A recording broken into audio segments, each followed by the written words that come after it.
Another day, another story. Welcome to our video about the infamous drug lord, Pablo Escobar. Escobar was one of the most notorious figures of the 20th century, known for his vast criminal empire, luxurious lifestyle, and brutal tactics. He rose to power in Colombia in the 1970s and 80s, and his influence was felt around the world. In this video, we'll explore Escobar's life and legacy, from his rise to power to his eventual downfall. We'll delve into the impact he had on Colombia and the United States, and examine the lasting effects of his reign of terror. Join us as we explore the incredible story of Pablo Escobar. Pablo Escobar was a Colombian drug lord and narcoterrorist who was active from the late 1970s until his death in 1993. He was the leader of the Medellin Cartel, which was responsible for the production and distribution of the majority of the cocaine that entered the United States during the 1980s. Escobar was born in 1949 in Rio Negro, Colombia. He started his criminal career as a small-time thief and eventually moved into the drug trade. He quickly became one of the most powerful drug lords in Colombia, amassing a fortune estimated to be worth billions of dollars.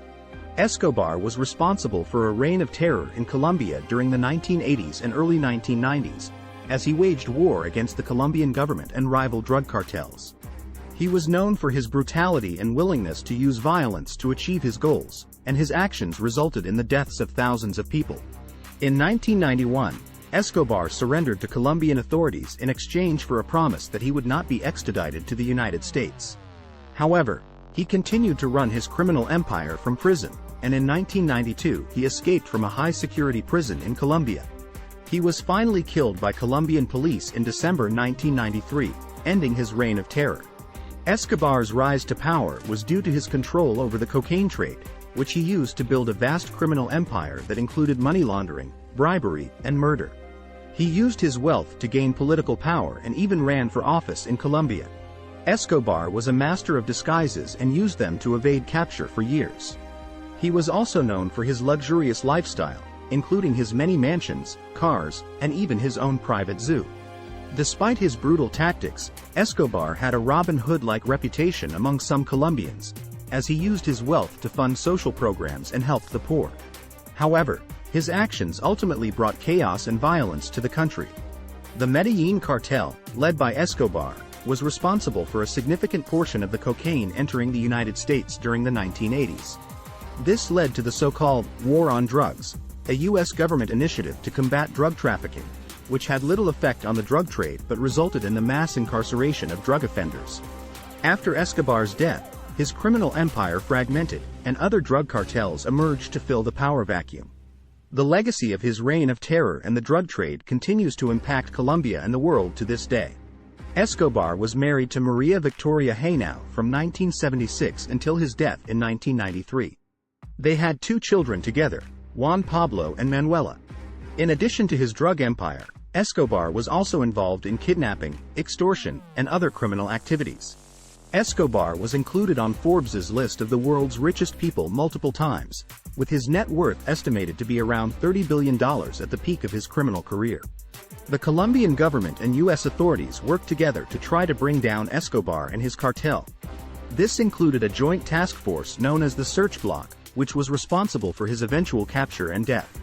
The Netflix series, Narcos, is based on the life of Pablo Escobar and the Medellin Cartel, although some elements have been dramatized for entertainment purposes. Escobar's notoriety has made him a popular subject in popular culture, with numerous books, films, and TV shows exploring his life and legacy. Escobar's drug trafficking operation was so vast that he had to find creative ways to launder his money. He reportedly buried cash in fields and walls, bought real estate, and even invested in a taxi company. Escobar had a fleet of airplanes that he used to transport cocaine to the United States. He also built his own prison, known as La Catedral, where he lived in luxury while serving out his sentence. In addition to his violent acts, Escobar was known for his charisma and ability to manipulate people. He was able to gain the loyalty of many Colombians, who saw him as a Robin Hood-like figure. Escobar's death has been shrouded in controversy, with some conspiracy theories suggesting that he was actually killed by the U.S. government, rather than Colombian authorities. Despite his wealth, Escobar was not immune to tragedy. His son Juan Pablo was severely injured in a car accident, and his brother was killed by police in an attempt to capture Escobar. Escobar's legacy continues to impact Colombia today, with some still seeing him as a hero while others view him as a monster. The country is still grappling with the violence and corruption that his reign brought about. The end of Pablo Escobar's story came on December 2, 1993, when he was located by Colombian police in a safe house in Medellin. A gun battle ensued, and Escobar was shot and killed on the rooftop. His death marked the end of his reign of terror and the Medellin Cartel's dominance over the drug trade. Following Escobar's death, his criminal empire fell apart, and other drug cartels emerged to fill the void. The Colombian government continued to battle drug trafficking, and while progress has been made, it remains a significant issue in the country. Today, Escobar's life and legacy continue to fascinate people around the world, with books, films, and TV shows exploring his story. While his violent actions caused immense harm, he remains a complex figure whose impact on Colombia and the world is still being felt. Thanks for watching.